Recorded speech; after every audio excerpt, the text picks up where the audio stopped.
Hey everyone, ready for another deep dive? This time, we're tackling all the buzz surrounding Eduardo Camavinga and a potential move from Real Madrid to Manchester United. We've got reports and articles piled high here, so we're going to sift through them all to figure out what's really going on. Plus, we'll uncover some pretty cool facts about Camavinga himself. Yeah, it's amazing how these rumors just take off. Mm. When you have a talent like Camavinga, it seems like the whole football world is kind of holding its breath to see where he might end up. Well, one report from Bernabeu Digital says that Manchester United is seriously interested. They've apparently reached out to his agents, and they're ready to spend big. So, is Camavinga packing his bags for Old Trafford? Well, reports say that he's actually said no thank you to the whole thing. Mm. He seems happy at Real Madrid and wants to stick with his contract, which runs until 2029. And honestly, this really lines up with what we know about Camavinga. Ambitious, driven, and totally focused on success at the highest level. Real Madrid definitely offers that, don't you think? Absolutely. But here's where things get interesting. Team Talk is suggesting that a potential transfer fee could be over £100 million. Right. 100 million. That's just It's a massive amount. And Team Talk sources are saying that this price tag, it's way beyond what Manchester United can afford right now. Yeah. Especially for a January transfer. It does make you wonder how much they really value Camavinga. Is he worth breaking the bank for? It'll be fascinating to see how this all develops. So, okay, Camavinga's probably staying put, and the price is astronomical. What does all this mean for Manchester United's midfield plans? Any other changes on the horizon? Seems like it, yeah. Team Talk has some exclusive insights suggesting that Christian Eriksen and Casemiro, well, they might not be in the manager's long-term plans. Sure. Eriksen's contract is up at the end of the season, and it's not looking good for an extension. Now, on top of that, Manchester United seems open to offers for Casemiro in January, maybe around £25 million. Wow. That's a pretty big shakeup. Even without Camavinga, it looks like Manchester United's midfield could look totally different very soon. But if they're not going after big stars, who are they targeting? Well, it looks like they might be switching gears and focusing on young, up-and-coming talent. They're reportedly showing a lot of interest in Chris Rigg. He's a 17-year-old wonder kid playing for Sunderland. Wow, signing a 17-year-old, that really signals a long-term strategy. Maybe they're more willing to build for the future now. What do you think about this potential change in approach? I think it's a really interesting development. At 17, Rigg is obviously a long-term prospect. This could mean that Manchester United is starting to see the importance of developing talent, not just chasing big names. Yeah. It'll be fascinating to see how this strategy plays out and if other clubs start to follow suit. Yeah. And speaking of other potential moves, there are whispers about some departures and loan deals happening at Old Trafford. Right. There's talk of Anthony potentially going out on loan to Besiktas. Apparently, he hasn't quite met expectations. And the new manager might prefer other options. There are also reports about a possible loan deal for Randal Kolo Muani from PSG to give Joshua Zirkzee some competition. So even though the Camavinga transfer seems unlikely right now, there's still a lot of potential movement at Manchester United. Seems like they're not afraid to make big decisions to achieve success. Yeah, absolutely. And it'll be interesting to watch how these decisions affect their performance. But let's not forget about the player who started this whole conversation, Eduardo Camavinga. What makes him such a sought-after talent? Great point. Let's shift gears and dive into what makes Camavinga so special. He's achieved so much at such a young age. Youngest professional signing and player at Rennes. Broke League One records for youngest assist and player of the month.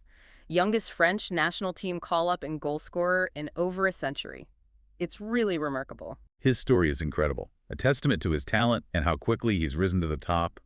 No wonder the biggest clubs are watching him closely. But his accomplishments go beyond his early career, too. We can't forget his success with Real Madrid, Champions League and LaLiga titles. He's a proven winner already. And Real Madrid clearly sees his value. That recent contract extension speaks for itself. They see him as a key part of their future. So why is that? His versatility is a huge factor. He can excel as a defensive midfielder or in a more attacking role. Showing how adaptable and tactically aware he is, it makes him incredibly valuable to a team like Real Madrid. Exactly. Plus, his technical skills, his maturity for his age, these qualities make him a truly unique asset. You're absolutely right. And given his age, it's exciting to think about how much more he can develop. Yeah. Don't be surprised to see him playing a central role in Real Madrid's future successes for years to come. Before we move on to the next part of our deep dive, let's take a moment to think about Camavinga's position at Real Madrid. Yeah. He's clearly talented, but is he being used to his full potential? That's a really insightful question. And it leads us perfectly into the next part of our discussion. where we'll take a closer look at his role within the team and analyze his tactical impact on the pitch. Well, welcome back. We were just talking about Camavinga's talent and whether he's really reaching his full potential at Real Madrid. Yeah, we covered his incredible journey and achievements, but now I want to dig into the tactical side of things. How is he actually being used in Real Madrid's system? That's the big question. His versatility is kind of a double-edged sword. It makes him super valuable to the team. He can slot in anywhere, but it also means he hasn't had a consistent run in a specific position. So even though he's contributing to the team's success, it could be holding back his individual development. Exactly. It's like, imagine a really talented chef working at different stations in a busy kitchen. They can handle any task, sure, but they might not be able to truly master a specific cuisine. In Camavinga's case, he's always adapting, which shows how talented and mature he is. But it does make you wonder, is he better off staying at Real Madrid? Winning trophies, yeah, but maybe not getting the individual spotlight he deserves. Well, would a move, even just a loan to a club where he could be the main man, would that actually help him grow more? It's a really interesting dilemma. Let's look at some key performances this season to get a clear picture of his current form. Love that. What are some standout moments that come to mind? Well, there was that match against Barcelona. He came on as a sub and totally changed the game. He brought energy, creativity, even scored a stunning goal. That goal was unbelievable. Cutting inside from the left, beating two defenders, and curling the ball right into the top corner. It was pure individual brilliance. His confidence to just take on those defenders. Exactly. But there's more to it than just flair. He's got tactical awareness, too. Remember that Champions League game against Bayern Munich? Yeah. He played a more defensive role, shielding the back four, making some crucial interceptions. It's like he was playing chess, anticipating his opponent's every move. So he's shown he can be that creative spark in attack and the defensive rock in midfield.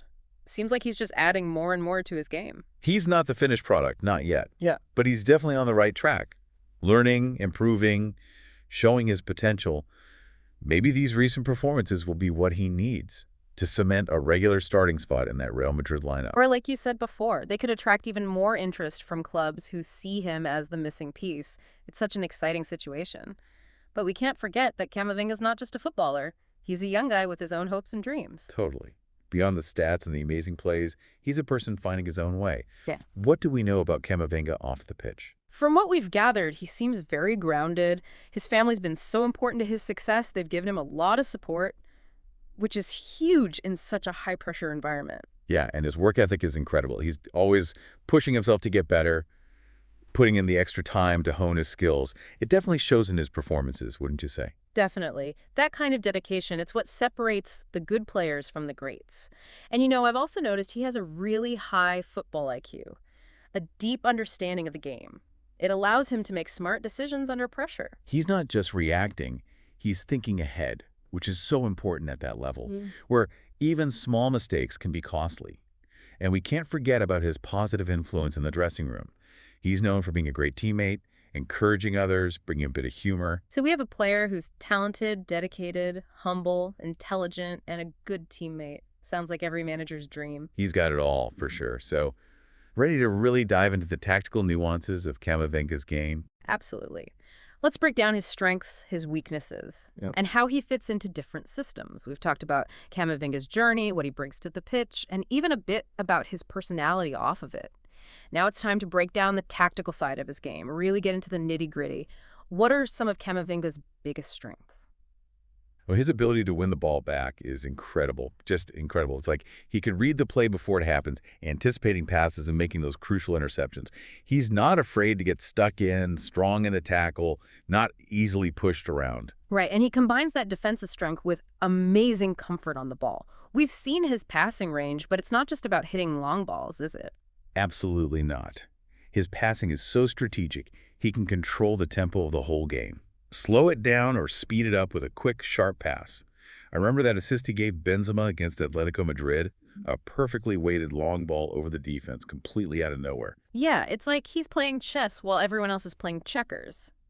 But we've also seen him drive forward with the ball, weaving through tight spaces effortlessly. Oh, his dribbling is something else. He's not afraid to take on defenders, and that burst of speed, it leaves them standing still. But it's not just about speed. His control is amazing. even under pressure. Okay, so he's solid defensively. He can dictate the game with his passing. He can break through defenses with his dribbling. It sounds like it's the complete midfielder. He's definitely got all the tools, that's for sure. But like any player, there are areas where he can still improve. One thing is his decision-making in the final third. Sometimes he tries a risky shot or a difficult pass when a simpler option would be better. So maybe a bit more composure, a bit more patience in those key moments. Right. Anything else? Yeah, his aerial ability could use some work. He's not the tallest, so it can be tough against bigger opponents. Right, so some strength training and work on his heading. But honestly, those seem like small weaknesses compared to his strength. Absolutely. He's still young and has plenty of time to refine his game. Now, let's think about how he fits into different systems. Where do you see him being most effective? Well, he's so versatile. He seems like he can adapt to anything. But is there an ideal setup for him?